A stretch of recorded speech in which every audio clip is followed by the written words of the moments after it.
मंडळींनो, आपण दैनंदिन धावपळीत व्यस्त असतो, पण कधी असं होतं का चालताना सुरुवात केली, काही वेळ चालल्यावर पायामध्ये जळपणा जाणवतो, मांड्यांमध्ये ओढण्यासारखं वाटतं, गुडघ्यातून कट कट असा आवाज येतो आणि पायामध्ये एकदम तीव्र वेदना होऊ लागतात. तर कधी पायात तडका जाणवतो आणि काही वेळेस तर पाय ओढल्यासारखे वाटतात. असे वाटते की आता एका ठिकाणी बसावे. तेव्हा मनात एक विचार येतो की पूर्वीसारखी चपळाई ताकद आता शरीरात राहिली नाही, कारण आता वय झालं आहे असे आपण मानतो. मंडळींनो, हे फक्त वय वाढलंय म्हणून होत नाही बरं का. आपल्या शरीराने छोटासा पण महत्वाचा दिलेला संकेत असतो की आता थोडं थांबून स्वतःकडे लक्ष देण्याची वेळ आली आहे. आहारात, दिनक्रमात आणि सवयींमध्ये छोटेसे बदल ही पायाची ताकद पुन्हा मिळवू शकतात. आजचा हा व्हिडिओ विशेषतः त्या सर्वांसाठी आहे जे 40, 50, 60 काय 70-80 नंतर पायाच्या वेदना, थकवा, अशक्तपणामुळे त्रासलेले आहे. वय वाढणे हा कुठला रोग नाही, कारण की वय वाढणे ही तर नैसर्गिक क्रिया आहे. पण वयानुसार शरीराची काळजी कशी घ्यावी हे कळलं ना, तर ऊर्जा आणि ताकद सहज टिकवून ठेवता येते. आणि त्याच्यासाठी योग्य पोषण, योग्य सवयी आणि योग्य पदार्थ हे आपल्या शरीरासाठी जणू नवीन इंधनाप्रमाणे काम करतात. आणि नेमकं हेच इंधन आपण जाणून घेणार आहोत. जे पदार्थ तुमचे स्नायू आणि पायांना पुन्हा ताजेतवाने करू शकतात. आणि म्हणूनच आजचा व्हिडिओ शेवटपर्यंत नक्की बघा, कारण आज आपण पाहणार आहोत एकदम जबरदस्त सुपरफूड आणि एक खास बियाण. पायालाच नाही तर संपूर्ण शरीराला जबरदस्त ताकद आणि ऊर्जा देईल. सर्वात शेवटी येणारा पदार्थ तर असा आहे की तो जवळजवळ सर्वांच्या स्वयंपाकघरात असतोच, पण त्याचा उपयोग किती दमदार आहे हे आपल्यापैकी फार कमी लोकांना माहीत असेल. अशा अत्यंत महत्वाच्या व्हिडिओला सुरुवात करण्याआधी माझी तुम्हाला प्रेमपूर्वक विनंती आहे, माझ्या चॅनलवर तुम्ही जे नवे असाल तर माझ्या चॅनलला आत्ताच सबस्क्राईब करून द्या. सबस्क्राईब करणे फ्री आहे आणि म्हणूनच सबस्क्राईब नक्की करून द्या. आणि व्हिडिओ तर तुम्हाला आवडेलच, म्हणून व्हिडिओला लाईक पण आत्ताच करून द्या आणि बेल प्रेस पण करून द्या, जेणेकरून माझ्या व्हिडिओची प्रथम नोटिफिकेशन तुम्हाला मिळून राहील. चला तर मग महत्वपूर्ण व्हिडिओला सुरुवात करूया. मित्रांनो, अख्खा दिवसभरामध्ये धक्काबुक्की नंतर थकलेले भागलेले शरीर रात्री जेवण वगैरे आपटून शरीराला विश्रांतीची खूपच गरज असते.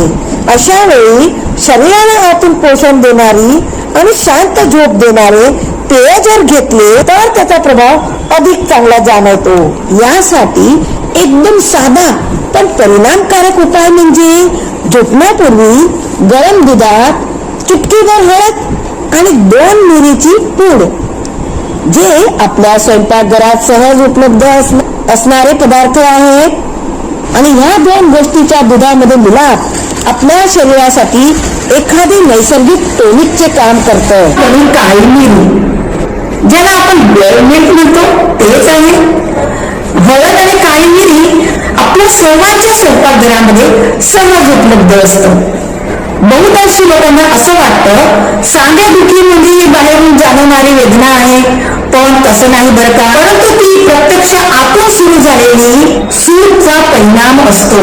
सांध्यांच्या आतून सूज वाढते आणि त्यामुळे हलनचलनमध्ये, चालण्यामध्ये त्रास होत असतो, वेदना होत असतात. म्हणूनच सकाळी उठल्यावर सांधे जास्त जखडून जातात, कडक होऊन जातात. त्यामुळे आपल्याला एवढी असह्य वेदना होते की आपल्याला चालताना, वागताना भीती वाटू लागते. ती सूज वेळेवर जर कमी केली नाही तर सांध्यांना संरक्षण देणारी जी लेयर आहे कार्टिलेजला पण नुकसान पोहोचवू लागते. मग त्यातून दीर्घकाळ करणाऱ्या वेदनांची सुरुवात होते.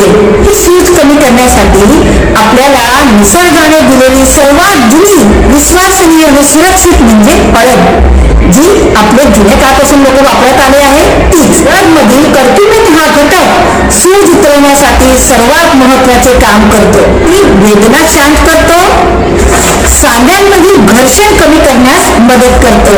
त्याप्रमाणे काळी मिरी हळदीची शरीरामध्ये सहज आणि चांगल्या रीतीने शोषण करण्यास मदत करते. त्यामुळे या दोघांचे एकत्रीकरण अधिक प्रभावशाली परिणाम ठरतो. या मिश्रणाला आपण गोल्ड मिल्क असे म्हणतो. गोल्ड मिल्क घेण्याची योग्य वेळ म्हणजे रात्री झोपण्याच्या आधी. आता हे गोल्ड मिल्क कसे बनवायचे आहे तर एका तपेलीमध्ये 1 ग्लास किंवा 1 कप दूध तुम्ही उकळायला ठेवा. त्याच्यामध्ये आणि हळद टाकायची गरज नाही, चिमूटभर हळद टाका आणि उकळत असेल तेव्हाच मिरे, आपल्या स्वयंपाकघरात मिरे असतातच, त्याच्यातली फक्त 2च मिरे घ्यायचे, त्यांना बारीक वाटून टाकायचे आणि ती पावडर बनवून त्याच्यात टाका आणि चांगले उकळून गेल्यानंतर त्याला थोडे थंडे होऊ द्या. थोडे कोमट असेल तेव्हा त्याला रात्री झोपण्याआधी तुम्ही हे दूध घ्यायचं आहे. आणि रात्रभर हे आपल्या शरीरामध्ये हाडे सांध्यांवर चांगला परिणाम करतात. हे गोल्ड मिल्क रात्री झोपण्यापूर्वी आपण घेतो, म्हणजे अख्खी रात्र ते आपल्या सांध्यांवर काम करत असतं. आपल्या सांध्यांमधील सूज असेल किंवा आपल्या शरीरामध्ये हाडांमध्ये शरीरामध्ये कुठेही कोणत्याही प्रकारचा दुखावा असेल, तो दुखावा आणि उठल्यावर जाणवणारा कडकपणा कमी करण्यास मदत करतो. जे तुमच्या माझ्या स्वयंपाकघरात सहज उपलब्ध आहे ते तीळ. तीळ कॅल्शियमचे सर्वात मोठे स्रोत आहे. 100 ग्रॅम तिळामधून अंदाजे 975 ग्रॅम कॅल्शियम असतं. 1 ग्लास दुधामध्ये जे कॅल्शियम असतं ना त्याच्यापेक्षा 10 पटीने जास्त कॅल्शियम या 100 ग्राम तीळमध्ये असतं. या तिळामध्ये जास्त प्रमाणात जस्त आणि तांबे देखील असतं, जे हाडाची घनता वाढवतात आणि कोलेजन वाढवण्यात सुद्धा मदत करतात.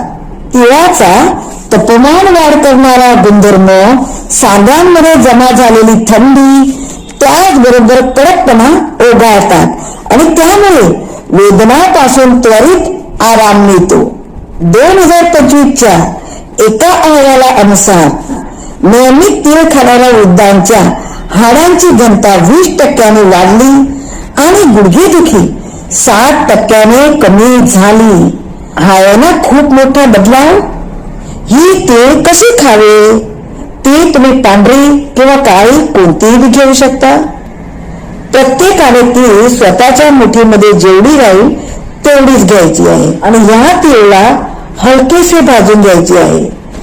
आणि ही तीळ दररोज सकाळी उठल्यावर रिकामे पोटी चावून खायची आहे आणि त्याच्यावर कोमट पाणी प्यायचे आहे. नाश्त्यापूर्वी पण तुम्ही ही तीळ खाऊ शकता. हिवाळ्यात तर तुमचे पाय गुडघे दुखत असेल किंवा नसेल, तुम्ही लहान असाल किंवा मोठे असाल, सर्वांनीच ही तीळ भाजून खायची आहे. कारण की आता जर आपण तीळ खाऊ तर भविष्यात आपले पाय आणि गुडघे अजिबात दुखणार नाही. म्हणून हिवाळ्यात हा उपचार सर्वांनीच करायचा आहे. विशेषतः तुम्हाला पित्त होत असेल, उष्णता जाणवत असेल तर तिळाचे प्रमाण अर्धे करून टाका. तीळ खाल्ल्याने कॅल्शियमची कमतरता लवकरच भरून निघते आणि सांधेदुखी कायमची निघून जाते. दुसरे बियाण आहे जे तुमच्या माझ्या स्वयंपाकघरामध्ये सहज उपलब्ध असतात आणि ते आहे मेथीदाणे. मेथीदाणे स्नायूंच्या क्रबवर उपचार करतो आणि या बियांनी तुमच्या पायातील फटके आणि ताण पूर्णपणे काढून टाकण्याची शक्ती आहे. मेथी दाण्यामध्ये लोह, पोटॅशियम, मॅग्नेशियम भरपूर प्रमाणात असतं. मेथी दाण्यातील मॅग्नेशियम स्नायूंचे अंकुचन, प्रसरण, विश्रांतीचे नियमन करतं, फटके टाळतो. पोटॅशियम इलेक्ट्रोलाइट संतुलन राखतं. लोह रक्तातील ऑक्सिजन वाहक ज्या पेशी असतात ना त्या पेशींना बळकटी देतो आणि त्यामुळे स्नायूंना पुरेशी ऊर्जा मिळते. रात्रीच्या वेळी पायामध्ये जे पटके येतात ना ते पूर्णपणे निघून जातात. हे मेथीदाणे कसे खावे तर 1 चमचा मेथीदाणे रात्री झोपण्याच्या आधी 1 ग्लास पाण्यामध्ये भिजत ठेवायचे आहे. सकाळी हे पाणी गाळून घ्यायचे आहे आणि मेथी चावून चावून खायची आहे आणि हे पाणी पण पिऊन घ्यायची आहे. जर तुम्हाला हे पाणी कडू लागत असेल तर मेथी हलकीशी शेकून घ्यायची आहे आणि तिची पावडर बनवून एका बॉटलमध्ये भरून ठेवायची आहे. आणि तुम्ही हे पावडर दालिया किंवा दह्यामध्ये मिक्स करून पण खाऊ शकता किंवा अर्धी चमची मेथी पावडर फाटून घ्या आणि वरून 1 ग्लास कोमट पाणी पिऊन घ्या. याप्रमाणे पण तुम्ही मेथी घेऊ शकता. आणि तिसरा मेथी घेण्याचा सर्वात सोपा उपाय आहे जो मी स्वतः ट्राय करते, तो आहे मेथीचे दाणे हलकेसे शेकून एका बॉटलमध्ये भरून ठेवा आणि सकाळी उठल्यावर नेहमी पोटी अर्धी चमची मेथीचे दाणे तळ हातावर घेऊन त्याला फाकून घ्या आणि वरून 1 ग्लास कोमट पाणी पिऊन घ्या. मेथी दाणे तुम्हाला अजिबात कडवट लागत नाही आणि मेथीचे सर्व प्रॉफिट तुम्हाला भेटतात. हा उपाय दरवर्षी हिवाळ्याच्या 4 महिने मी स्वतः करते आणि म्हणून मी तुम्हाला सांगितलं आहे बरं का. फूड जाणण्याच्या आधी तुम्हाला माझी प्रेमपूर्वक विनंती आहे, जर माझ्या चॅनलला तुम्ही आतापर्यंत सबस्क्राईब केले नसेल तर प्लीज प्लीज प्लीज सबस्क्राईब करून मला सपोर्ट करा आणि व्हिडिओला लाईक पण करून द्या. मित्रांनो, आपण किती पौष्टिक आणि पोषक आहार घेतला पण तो शरीराच्या प्रत्येक अवयवापर्यंत पेशीपर्यंत पोहोचण्याचं गरजेचं आहे. स्नायू सांधे आणि हाड्यांपर्यंत हे सर्व पोषक घटक पोहोचवण्यासाठी सुरळीत रक्ताभिसरण असणे गरजेचं आहे. जर रक्तप्रवाहामध्ये काही अडथळे आले किंवा रक्त घट्ट झाले किंवा नसा ब्लॉक झाल्या तर पोषक घटक शरीराच्या सर्व भागाकडे व्यवस्थित पोहोचत नाही आणि त्याच्यामुळे थकवा, वेदना, मुंग्या येणे, जडपणा जाणवणे किंवा शरीराचा एखादा भाग बधीर होऊन जाणे ह्या सर्व तक्रारी निर्माण होतात. आणि म्हणूनच शरीरातील रक्तप्रवाह व्यवस्थित टिकवून ठेवणे ही आरोग्याची एक सर्वात महत्वाची प्रक्रिया आहे. या सर्वांसाठी एक महत्वाचा नैसर्गिक घटक आहे आणि तो आहे लसूण. लसणामध्ये नैसर्गिकरित्या सल्फ्युरिक नावाचा घटक आहे जे रक्तवाहिनींना सक्रिय आणि लवचिक ठेवण्यास मदत करतात. त्याच्यामुळे रक्त पातळ राहतं आणि त्याच्यामुळे रक्तप्रवाह नसांमध्ये मोकळा आणि सुरक्षित होण्यास मदत होते आणि त्यामुळे रक्ताभिसरण सुधारते, रक्तप्रवाह सुधारते आणि त्याच्यामुळे सांध्या आणि नसांपर्यंत पोषक घटके सुरळीतरित्या पोहोचते आणि त्याच्यामुळे स्नायू, सांधे वगैरे जखडण्याची, स्थिर होण्याची प्रक्रिया मंदावते. आणि नशांना योग्य पोषण मिळाल्यामुळे मुंग्या येणे, बधीर होणे, थकवा येणे किंवा सांध्यांमध्ये दुखाव होण्यास सारख्या समस्या निघून जाण्यास मदत होते. शरीरातील पेशींना सक्रिय आणि जिवंत ठेवण्यासाठी रक्तप्रवाह सुरळीत राहणे जरुरी आहे. या प्रक्रियेला चालना देण्यासाठी, सक्रिय करण्यासाठी लसूण प्रभावी घटक आहे. लसूण आहारात घेणे अगदी सोपं आहे. सकाळी उठल्यावर म्हणजे काय करायचं आहे, 1-2 लसूणच्या पाकळ्या चावून खायच्या आहे, ज्याच्याने रक्तामधील सगळ्या अशुद्धी निघून जातात, नसांची ब्लॉकेज पण निघून जाते आणि रक्त एकदम सुरळीत होते आणि पेशींना रक्तातील ऑक्सिजन, अन्न घटक व्यवस्थितरित्या पोचते. हे लसण तिखट आणि उष्ण प्रकृतीचे असल्यामुळे काहीकांना पोटात जळजळणे, पित्त होणे, गरमी वाढणे अशा समस्या होतात आणि त्याच्यामुळे लसण खाण्याची मी तुम्हाला एक सोपी आणि सरळ पद्धत सांगते ज्याच्याने ह्या सर्व समस्या सॉल्व्ह होऊन जातील. 2 लसणच्या पाकळ्या, 1 चणे घ्यायचे. हे चणे टाकायचे पहिले आणि दोन्ही पाकळ्या टाकून घ्यायचे आणि याच्यासोबत तुम्ही चावून खा.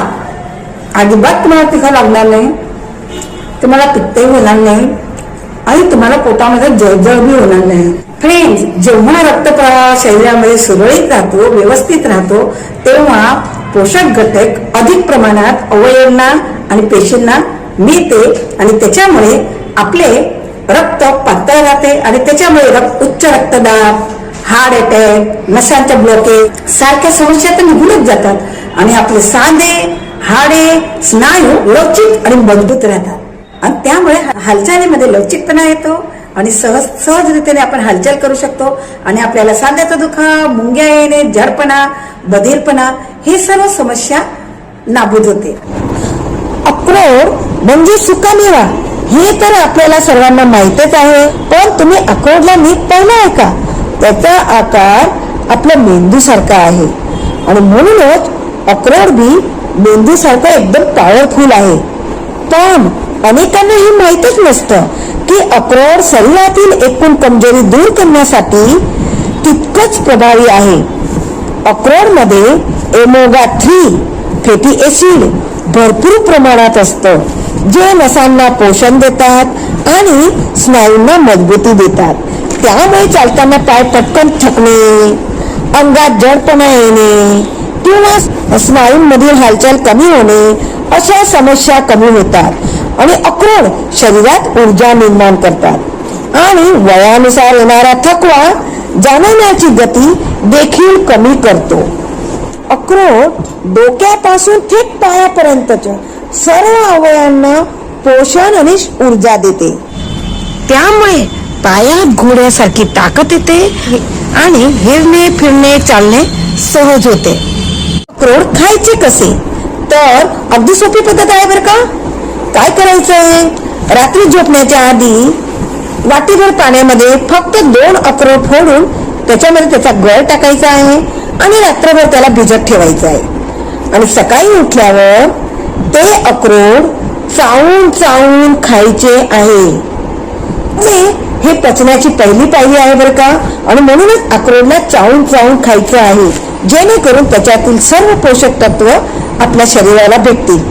हा छोटासा रुटीन दिवसाची उत्तम सुरुवात होते, ऊर्जा टिकवून ठेवते, थकवा कमी होतो, पायांमधील ताकद परत येताना जाणवते आणि म्हणूनच पायावरील ताण कमी होईल. आणि तुमचे वय 90 जरी असले ना तरी पण तुमचे पाय लोखंडासारखे मजबूत राहतील. ह्या सुपरफूडाचा तुमच्या दैनंदिन जीवनामध्ये नक्की सामील करा आणि त्याचा अनुभव घ्या. तुम्हाला व्हिडिओ कसा वाटला कमेंट सेक्शन मध्ये नक्की कळवा. व्हिडिओ आवडल्यास लाईक करा आणि चॅनलला सबस्क्राईब करायला अजिबात विसरू नका बरं. अशाच नव्या व्हिडिओमध्ये पुन्हा भेटूया. तोपर्यंत स्वस्थ राहा, मस्त राहा आणि व्हिडिओ पूर्ण पाहिल्याबद्दल तुमच्या सर्वांचा खूप खूप आभार.